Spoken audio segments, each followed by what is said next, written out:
Welcome back! My name is ballerscuba. This is Video Games Over Time. We are still in 1986, and we are still in Might and Magic. When we last left off, I said I was going to create some characters. I have done that. We're going to spend quite a bit of time talking about them today, but we will actually get into the game today. But let's take a look at the characters that I have created. I have, I believe, 13 characters, so 2 of each class, and then I think 3 robbers.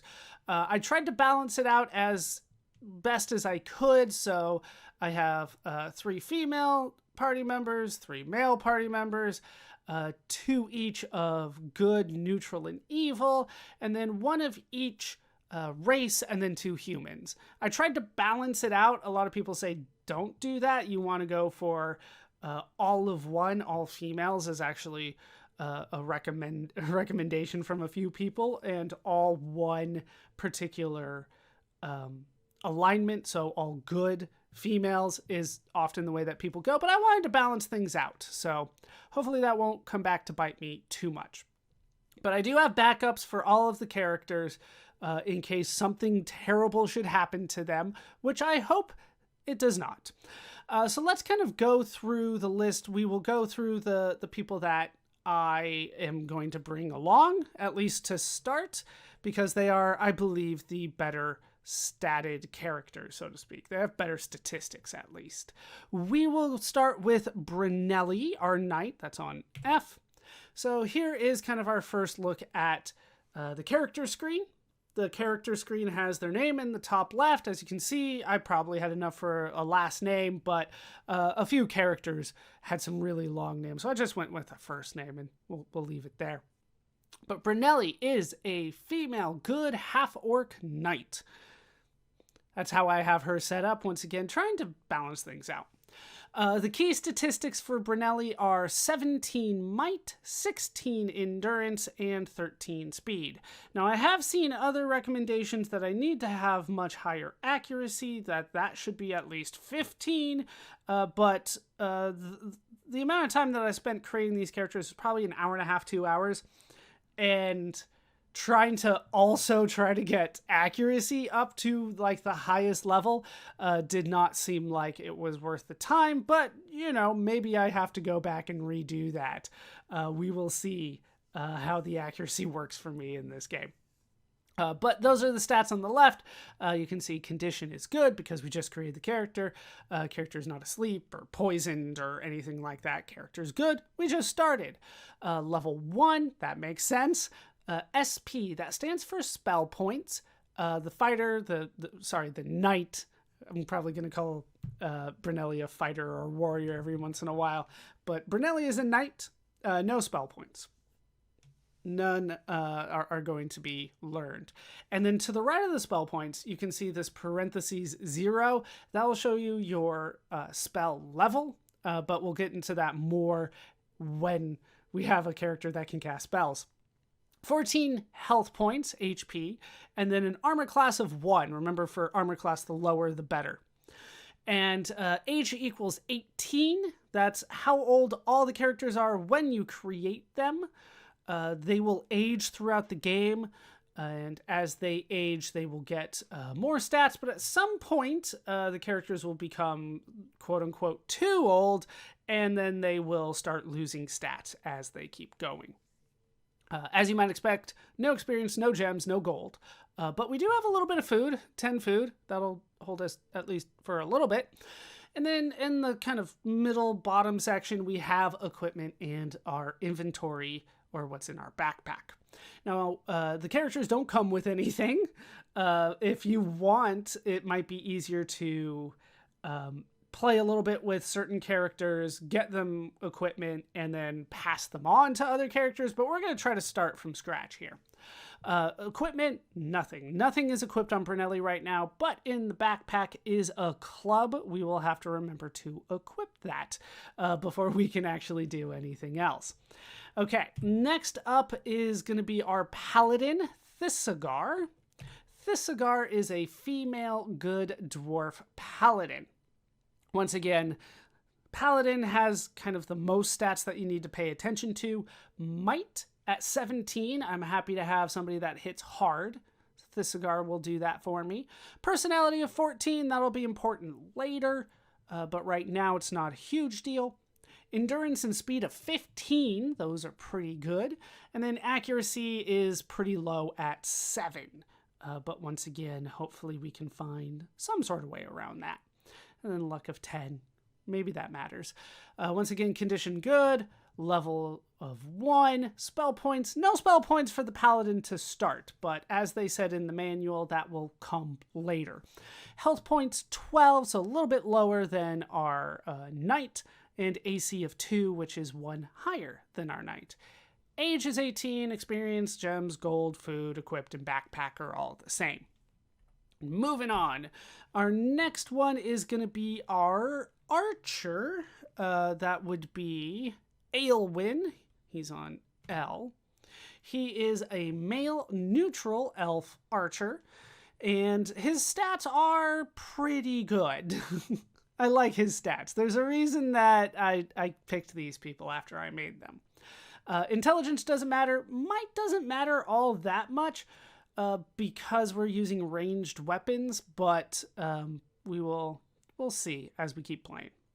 Personality also not that important. What really matters is endurance of 13. I would love that to be higher, but you know, if you're the archer is going to be in the middle row. We'll talk about that when we get into the game. Speed is 17, accuracy is 18. That's what you want to see. Speed and accuracy. A little bit of endurance is always nice as well. HP is 11, armor class is 3, so a little bit worse than what we have been seeing to this point. All the same on everything else.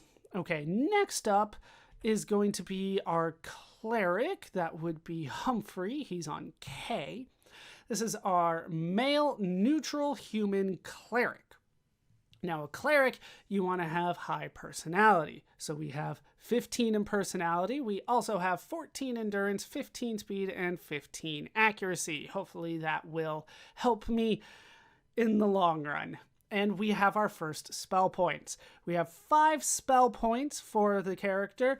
If you are unfamiliar with the way that this works, basically each spell costs a certain amount of spell points in order to cast, and you have a certain number of spell points available to you. We do have, in parentheses, a 1 at the end. That is because Humphrey has access to level 1 cleric spells, or as it's put often, clerical spells, but I'm not a big fan of clerical. That sounds completely different. Cleric spells. We'll try to go through them. There are 8 level 1, 8 level 1 cleric spells. And when you cast it, you have to know the number of the spell. So, for instance, Awaken is the first one alphabetically of the level 1 spells, so it is 1-1. That is spell number 1-1. They don't ask you, do you want to cast Awaken? They go, what number spell do you want? So if you don't have the manual, you are screwed if you want to cast any sort of magic, unless you have some sort of guide telling you what those are. But let's kind of go through them. Like I said, 1-1 is Awaken. That wakes up all sleeping members of the party, getting rid of their sleep condition, right? We have a condition of good. If you have a condition of sleep, Awaken will get rid of that. 1-2 is Bless. This is one that I'll probably cast a lot, especially early on. It increases the accuracy of all the characters for the duration of the combat. So you need to do it every time you get into a fight, but it will last the entire fight, and increasing accuracy is probably something I'm going to need to do for that front line, especially early on. 1-3 is Blind. It will blind one monster on the other side, so they are far less accurate themselves.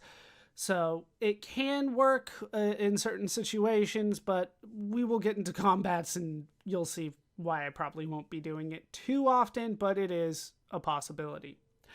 1-4 is First Aid. This will heal one character 8 hit points. And as you can see, with Humphrey having 9 hit points right now, that is important really early on, but of course, as time goes on, that's going to be much less beneficial. because we're going to get more hit points. Next up, 1/5 is light. This one gives, it lights one square, but you can stack it, so it'll light up 2 or 3, and it does it kind of in a, I would say a radius around the party, but you can really only see one square like ahead of you, so you can only see one. So it's going to light up things in front of you, basically, is how that works, like we have seen in other games. But that's 1/5 light. 1/6 is power cure. Now this one is interesting because it doesn't cost 1 spell point all the time. It costs 1 spell point per experience level of the caster. So at level 1, it does cost 1 spell point, but at level 2, it'll also cost 2 spell points. But on top of that, it also costs a gem to cast this. So the rest of them were just 1 spell point. This one is variable, plus it costs a usable item in the gem. What this does is it restores 1 to 10 hit points per experience level of the caster onto one character. So you roll the dice, it does 1 to 10 hit points of damage. Keep in mind, this could be worse than just the regular first aid spell, because that does a flat 8 every time. But if you're, let's say, level 5, there's a really good chance that you'll be restoring much more than 8 hit points. You'll be doing 5 to 50 hit points. So early on, it's not going to be something that I use, but later on it will be much more beneficial. But it's still very random. 1 to 10 is a huge range. That's 1/6 power cure. 1/7 is protection from fear. This one also just costs 1 spell point. The rest all just cost 1 spell point. This one increases all characters' resistance to fears and spells of intimidation. So hopefully we won't be scared of things in front of us. How much it increases your resistance is dependent on Humphrey's level here, but it does last for 1 day. As opposed to just 1 battle, it does last an entire day. So basically until you go get healed, or you go to an inn or something like that. 1/8 is turn undead. This destroys some or all undead monsters, and the chances of that depends on your experience level and the monster's power level. So the harder enemies aren't going to be defeated as easily, and then Humphrey being a lower level is not going to help that. So those are the level 1 cleric spells. Next up, we have our sorcerer. That's going to be Shalvir. He's on M there.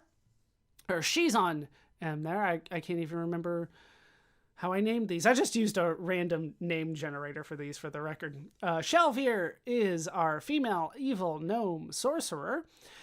She does have 15 intelligence. That's the one that matters.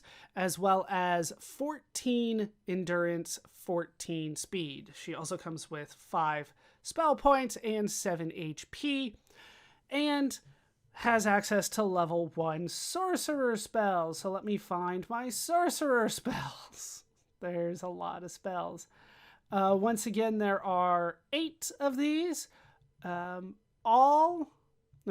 there's one exception. All but 1 cost 1 spell point. All right, sorcerer spells. Level 1's Awaken works just the same way as the cleric spell. So it awakens all your party members if they are currently asleep. Number 2 is Detect Magic. This will reveal any magical item in the caster's backpack. So it has to be in Shalvir's backpack. If it is a magical item, it'll tell you how many charges remain in the item. It can also do it in a chest, a sack, or a box. Like basically if it's out in the world in a treasure, whatever, Shalvir can do it there as well, but it can't work on other people's backpacks. So if it's in somebody else's backpack, you have to move it to Shalvir. Otherwise, you can do it before Shalvir grabs it. Next up is Energy Blast. This is the exception. It costs 1 spell point per experience level plus 1 gem.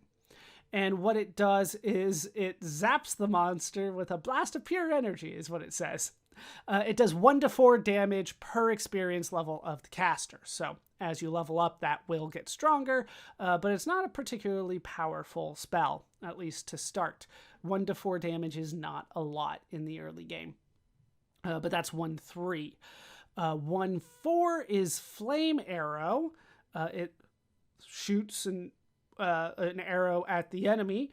It does 1 to 6 points of fire damage, specifically fire damage. So if the enemy is immune to fire, it's not going to work at all. But 1 to 6 at level 1 is better than 1 to 4. So at least early on, Flame Arrow might be the way that I attack.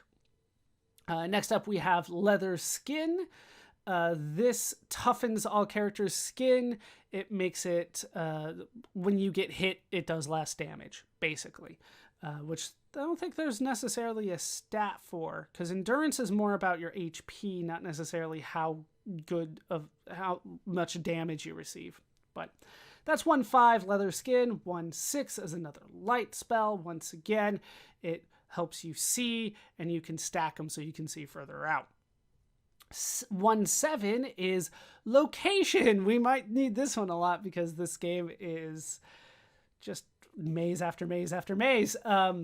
This one will give precise information on the party's location. So should you be lost or you're transported somewhere, you need to figure out where you are, which I'm sure will happen to me several times.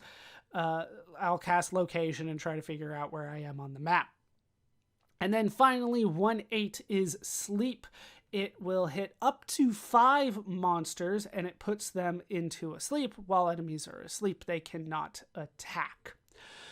Okay, so those are the mage characters. The last one that we want to look at is Brody. Brody is our robber. He's a male evil human robber. And he's got 17 endurance, 15 speed. None of the rest really matters, but we'll use him as best as we can. I did want him to have a relatively high luck. I got up to 11.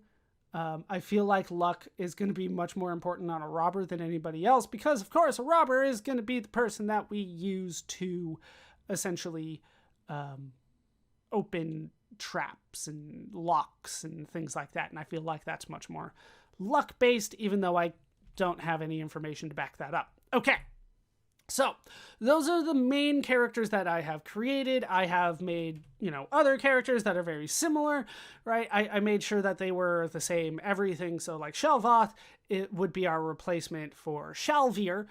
And Shelvoth is also a female evil gnome sorcerer, but with worse stats. So 15, 13, 13, as opposed to 15, 14, 14. That's the way I looked at it. So Shelvoth versus Shalvir here. Essentially the same, but Shalvir is better. So I'm going to bring the better people along with us to start and hope for the best. All right, so in order to do that, we need to go to a town. They tell you what the numbers of the town are. When you start, you have to start in town number 1. That makes sense. But once again, if you don't have the manual, you're not going to know this.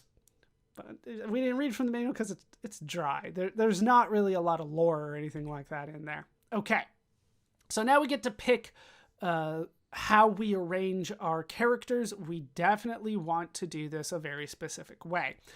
Now, there are 3 lines of 2 characters in a battle. So before, in other games that we have played, like half the party was in the front line and half the party is in the back line. In this game, there are 3 different lines and only 2 people per line. So we want our front line to be Brunelli, so I have to hold Control and hit F for this. Control F and it adds to the party. This doesn't feel right at all. Then we want to put our Paladin next. Control J.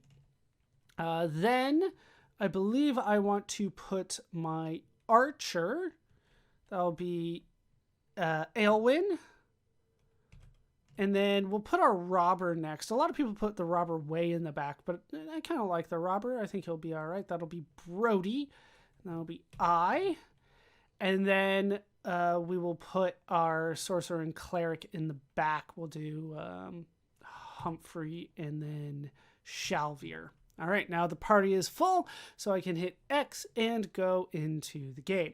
Now, if you're playing a later version of the game, you might want to not load up your entire party at this point because you can find other people. In this version, I think it's better to just create the full party. I would honestly recommend that no matter what version, but I think in the later version, you can find better party members than in this version. All right, let's exit the inn and go into the game.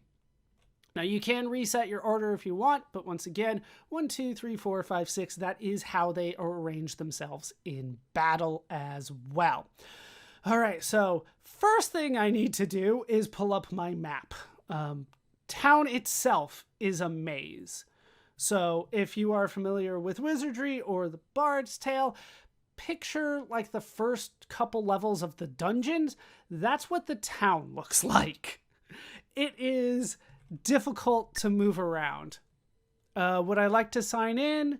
No, I'm good right now. So I'm in the inn to start. If I leave here, there I go into the rest of town. And you can kind of see things there. All right, so we have Eulard's Fine Foods on our left. And over here we can find B&B Blacksmiths. Now, the blacksmiths will have equipment that I'm going to need, obviously. But with that said, I can't afford anything. Because if I view my character, like number 1 here, Brunelli, I have no gold. Unlike other games, this game does not start you with any gold. So, good luck. What you need to do is get into battles to get gold. We'll go forward here. I believe this is this a hidden... No, this one's solid. That's when they tell you that there's not a hidden anything here. I'm just trying to get a sense of what the map is. All right, so these torches are orange, and that's going to help me figure out where I am all the time. Okay, let's go over here to start. I think this is a one-way door. Yeah. Okay, down here we can find statues, I thought. Not there, not there, not there. Apparently not these ones. I'm getting ahead of myself. All right, so there's that. And then over there are those in the corner. We can look this way. And here we says Otto's Training. Now this is where you go when you want to level up. You have enough experience. You can deal with that. I obviously don't have that yet. And leveling up does cost gold. So the question then becomes, a lot of times, do you want to level up? Or, oh, we got an encounter. All right, we'll try to attack. If you're playing a later version of the game, you might be able to run. In this version of the game, running does not happen very often. So we're going to try to attack. And we might fail here. All right, so number 1, combat round number 1, we get to go first. Number 3 gets to go first, and that's Aelwyn. Aelwyn is our robber. He can't do anything from here. So he's just going to block. This cigar is up next. This cigar can attack. I forgot to equip everybody after all of that.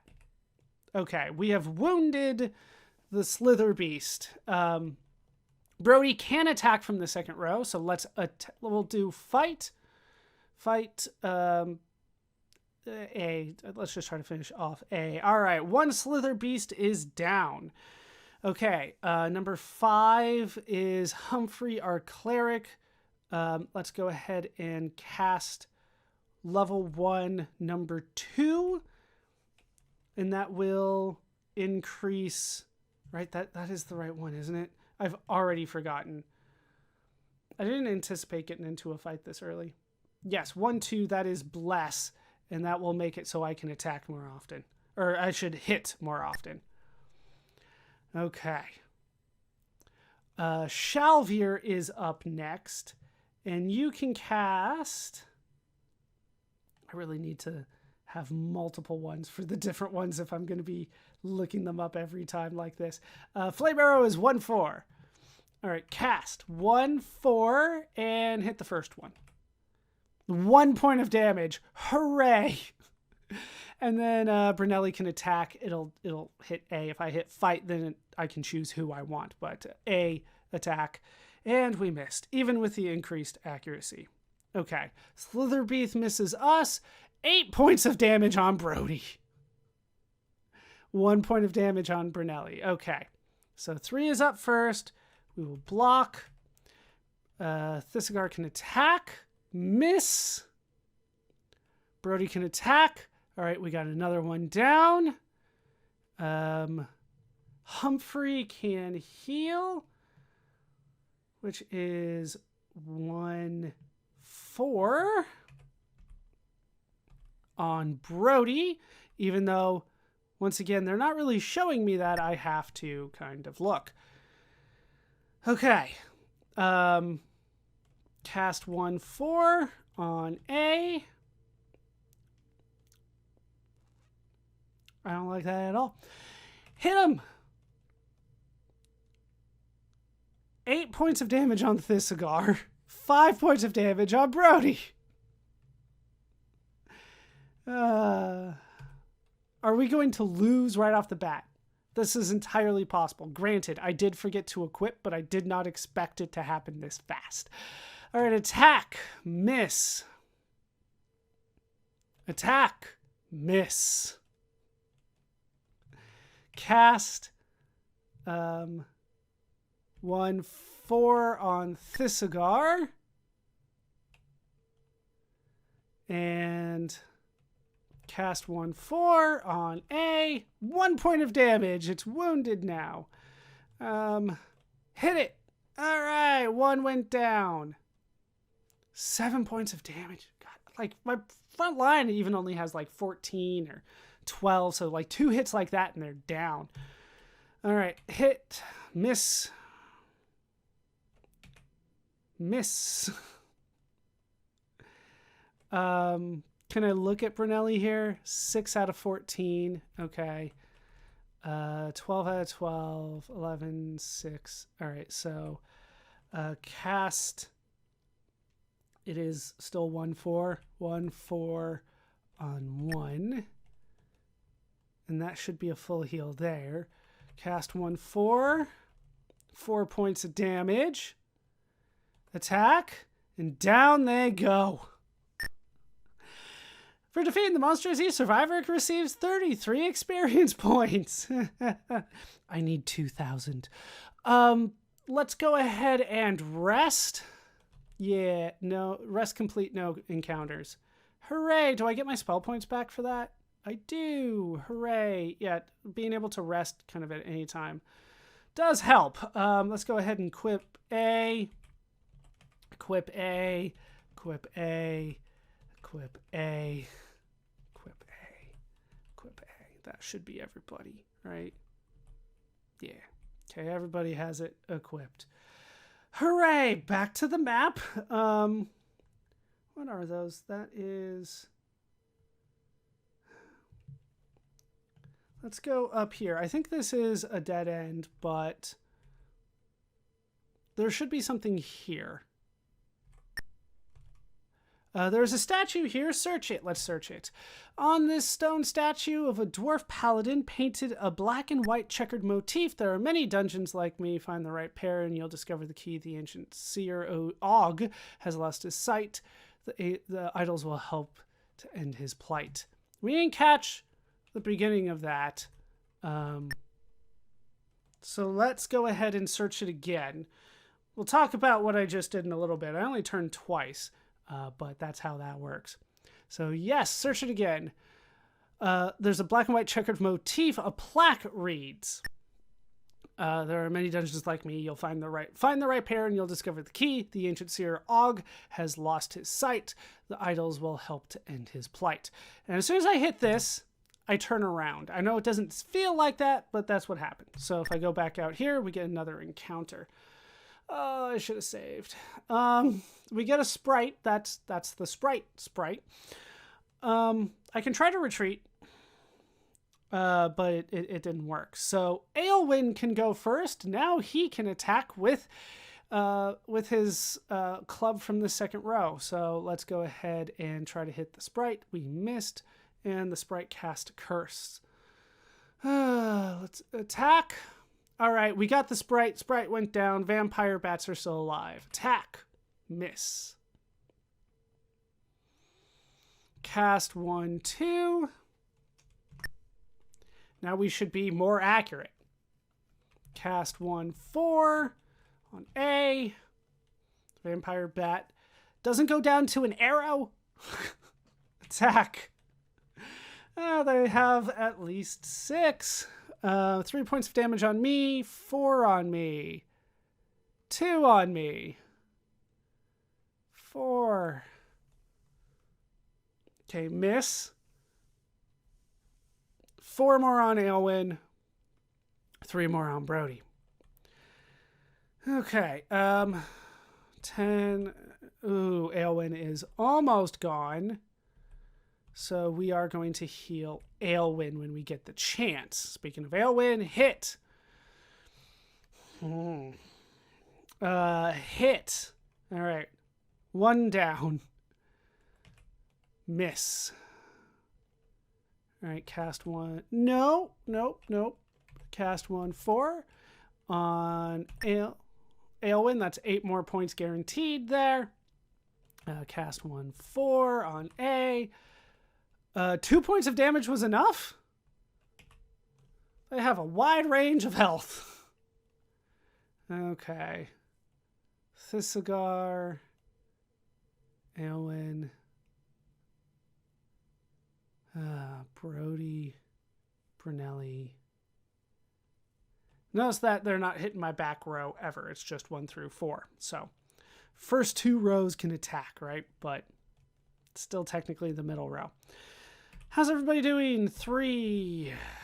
All right, it's going to be Brunelli, I think, and we're just going to have to hope for the best. I might have to reload already. We didn't even fully get to explore things around here. All right, can I cast a heal spell now? 1, 4 on Brunelli. Cast up. And did I not get to go?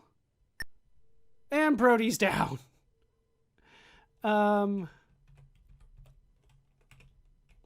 2 points of damage, not enough to kill this time. Let's attack. And attack. We got another one. Some of these are easy. Some of them are not. Okay. Can I heal Brody? All right, another one down. And done. Yes, I can bring Brody back when he's down. Good. 1, 4. 2 points of damage. Attack. And down goes the vampire bat. 75 experience points. That looks a lot better for me. Okay, let's go ahead and rest. No encounters. Everybody's good. Everybody has 108 experience points. Hooray! All right, so back to where we were. Well, I don't like there. Okay, this way. Otto's training, like I said, that's where you can level up. Down here, I don't think there's anything of note in there. Be careful of some of the doors that I say there's nothing in. Some of them will have traps, like they'll lock the door behind you. These two have nothing. And you can get in a trap and bad things can happen to you. But once again, you can kind of just rest anywhere. Okay, over here is another statue. We will search it. On this stone statue of a gnome robber, a plaque reads, "One by water, one by land, one by air, and one by sand. The wheel of luck will favorably pay the more of these menacing beasts you slay. Although wishes may come true, all the beasts will become anew." And then we turn around. I don't know why we turn around, but we turn around. Okay. Let's go up here. And here there should be something. Ye Olde Hog Tavern. And that's the pub. You can go into the pub if you want. Yeah, it's all solid. Is this one solid? Yeah, I think anything with a torch is always going to be solid, but I could be wrong about that. It's early. Let's go over here. Jail, keep out. I'm actually going to drop... Yeah, let's drop a save. I'm going to save outside the game save systems because it's just going to make things so much easier for me. So I'm starting that process now. Let's head in here. And nothing happened? I thought something was bound to happen here. I can't go into jail. I mean, that makes sense. It's locked. You can't go in there. And here's solid. Here's solid. Those are other things. Let's go this way to start. Straight on and turn left here, and there's another statue here. We will search it. On the statue of an elven wizard, a plaque reads, "Seek the wizard Ronaloo in his lair at the Corin Bluffs. 6 castles he will send you to, but doom will be quite tough. Cruelty and kindness measured throughout Judgment Day is then sought out." Measured throughout Judgment Day is then sought out. That's not how you spell judgment. It threw me off my cadence there. All right, so that's another statue. We can go in here if you want. All of these rooms, they're just kind of one single spot. So I locked myself in after I said I wasn't going to do that. All right, let's try to unlock it. That would be Brody's job. Noxious fumes fill the air. But I did unlock it, and then I can rest. Yes. And then everybody's good. Everybody's good. That's what I was talking about, and that's why I don't recommend it too often. I believe in here, though, there is a set encounter, so maybe I want to take that on. Nope. That's what the map says. Anyway, let's go kind of back to where we were a little bit earlier, and we can head down this corridor and get into an encounter with a slither beast. I surprised them. A slither beast and 4 kobolds. Let's go for it. I think I can do this. We will attack, and I should go first. Oh, only my front line can attack this time? Interesting. Block then. Thisigar attack. Seriously. Block. Cast 1, 2. Make me more accurate, please. Cast 1, 4 on A. 1 point of damage isn't going to do it for me. Attack. And we miss even with our accuracy boost. And they got to go like immediately afterwards.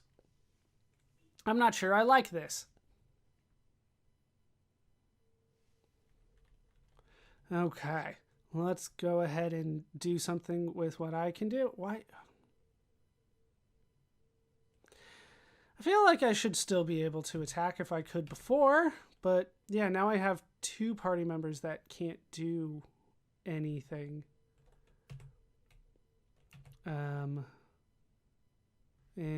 Block. And hit them another point of damage. Attack. This like, I didn't even have to fight this one, right? I didn't even have to fight it. Thisigar goes down already? I was not paying attention. Not paying attention at all. Okay, 10. Everybody was just hitting Thisigar. That's kind of the issue. All right, block. And yeah, they did hit my back row. Block, cast 1, 4 on Thisigar. bring you back so you can do some attacking instantly into your turn, and you miss.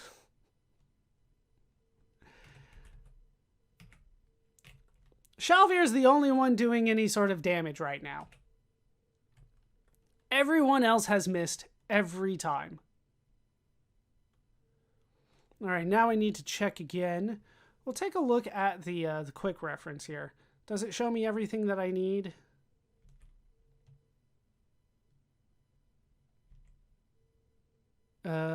Sure. Notice I'm running low on food already. I already consumed 3 food just walking around town. Need to go back and buy food. I've just wanted to look at the statues.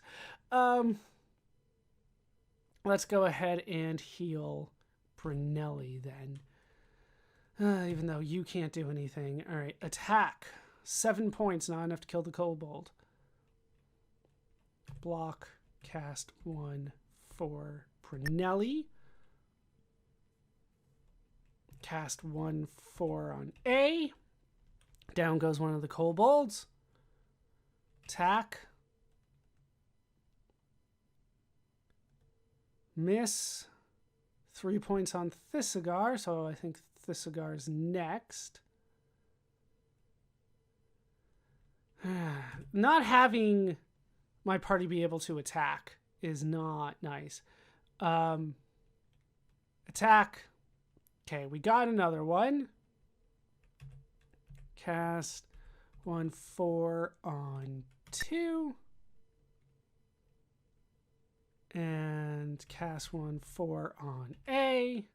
1 more goes down. Shalvir's like carrying the team right now.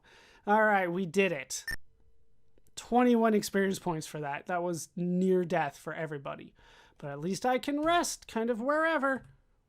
No encounters, and everybody's back up to full, right? Yeah, okay. There's a part of me that wants to unequip Brody, because Brody was able to attack from the second row before for me. Remove 1. Let's see if that helps, because I think that might have been a trick for me. Okay. Through here, I was told there was an encounter. Let's see if it still... Nope. Nope. Yeah, I don't know what to say. Maybe they show up later. All right. Through all here, this is where a ton of statues are, so let's take a look at them. We will search this one. A gray minotaur. A plaque reads, "This beast once roamed the enchanted forest and now rules a great fortress there." In the enchanted fortress. No, we're not going to search that. Did it turn me around? It did not. I think if I go this way, which is north, is there? No. Maybe something else then. Okay, over here we can find another statue. On this stone statue of a human cleric of plaque reads, "In honor of Gala, for her brave attempt to work with the savages of the volcanic isles." Let's go over here then. On the stone statue of a human knight, a plaque reads, "Services rendered, secrets unfold, the brothers together lead to treasures untold. 5 towns you must travel for this quest to unravel." Interesting. Hold on 1 second though. All right, let's head south from here and see what's over here. Another statue. On the stone statue of a gray minotaur, a plaque reads, I did pick the right one, right? "This beast once roamed the enchanted forest and now rules a great fortress there." Did I go the wrong way? I might have gone the wrong way. Yeah, I went back up when I meant to go this way. This statue. There we go. There's a stone statue of a blue dragon. A plaque reads, "In memory of a time long ago, before the days when the towns moved underground, dragons were few and far between." All right, that's the last one in this row here. Now maybe there's something in here. Nope. Maybe if I search. Nope. All right, we'll have to deal with that stuff later. Over here, this is Temple Moon Shadow. If you need serious healing, this is where you would go. Then we can go here where there's another statue. I think this is the last statue. On the stone statue of a half-orc archer, a plaque reads, in honor of Korak for his mapping expedition of the land of Varn and rediscovery of the lost town of Dusk. Interesting. And then I got turned around. Every time I look at a statue, I have to turn around when I'm done. Yeah, that's solid. Now, I believe over here is the way outside. Do not go outside. You are not ready to go outside at level 1. In later versions of the game, you can't actually even leave town until level 2.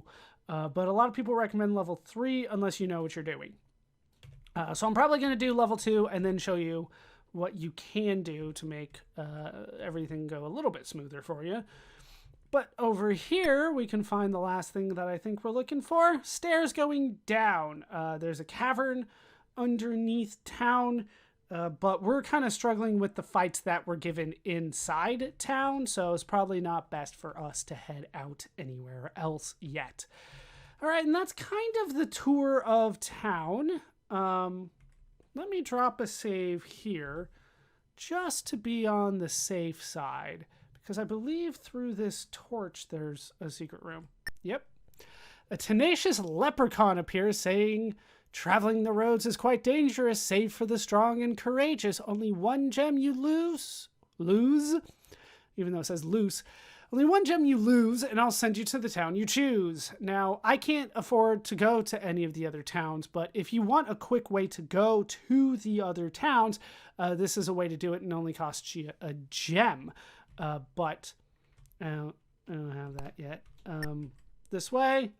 Okay. Escape, and then it turns me around. Escape. All right, I got to fully turn around. I have to turn around that time. Okay, that's pretty much town. If we go back this way, it'll lead us back to the inn where we started. So, you pretty much saw what I was going to do.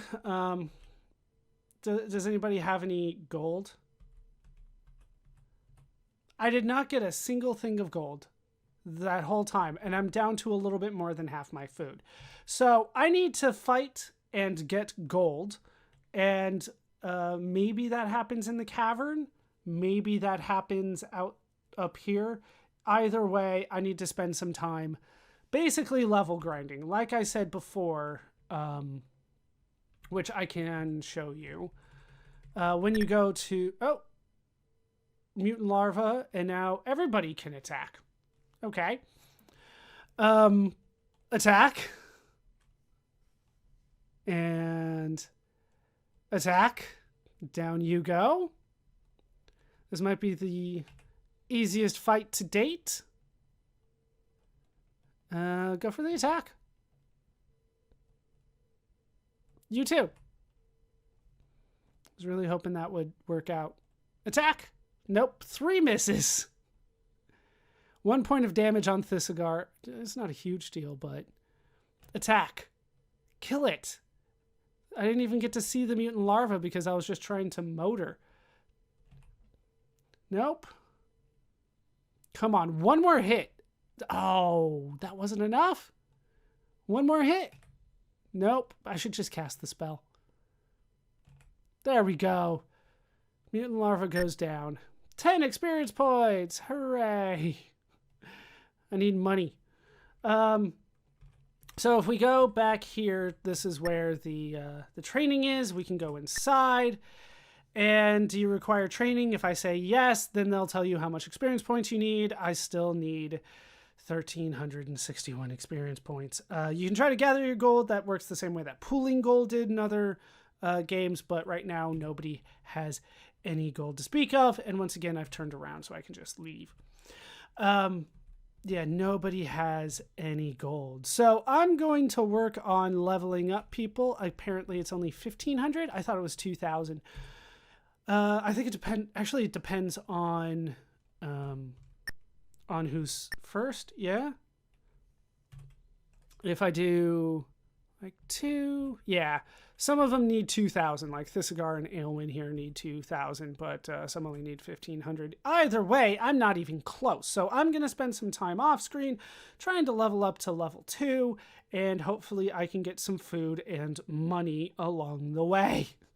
That's going to do it for this part of Might and Magic. I've been ballerscuba. This has been Video Games Over Time. I hope you laughed, I hope you learned, and I hope to see you next time for more Might and Magic. Thanks for watching.